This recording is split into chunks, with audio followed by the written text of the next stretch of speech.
Hello बच्चों, question में to charges of 50 microcoulomb 100 microcoulomb separated by a distance 0.6 meter. The intensity of electric field at the point midway between them. दो positive charge हैं 50 microcoulomb and 100 microcoulomb. इन दोनों के बीच में बिल्कुल बीच वाले point पर आपको इलेक्ट्रिक फील्ड बतानी है। नेट इलेक्ट्रिक फील्ड कितनी होती है? डिस्टेंस कितनी दे रखी है? 0.6 मीटर। सो 0.6 तो ये कितना हो गया? 0.3 मीटर और ये भी हो गया 0.3 मीटर।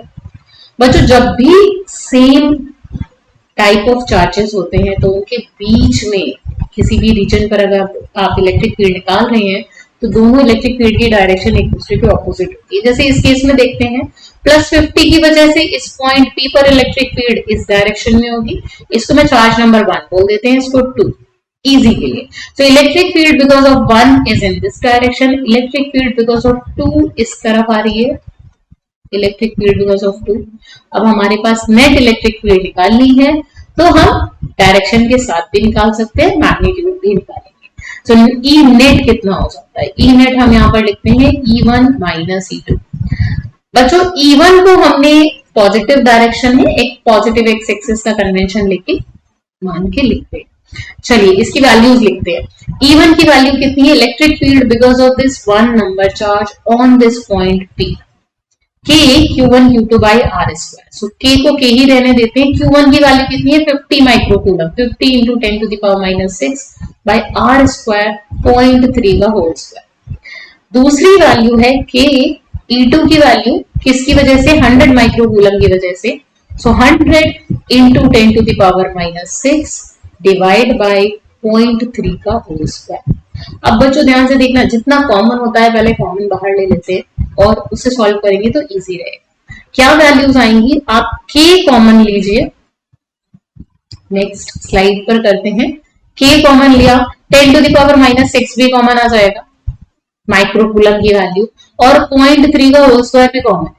अंदर बचता है हमारे पास 50 माइनस 100। ठीक बात है। सो अल्टीमेटली इलेक्ट्रिक फील्ड की डायरेक्शन माइनस में आ रही है। 50 माइनस 100 इज माइनस 50। चलो k की वैल्यू कितनी होती है? 9 into 10 to the power 9 into 10 to the power minus 6 divided by 0.3 का होल स्क्वायर। बच्चों ध्यान से देखो, अगर आपके ऑप्शंस एग्जाम में बहुत इजी से देखें तो आप सीधे ऑप्शन चूज कर सकते हैं। जैसे 0.3 का होल स्क्वायर क्या बनाएगा? 0.09।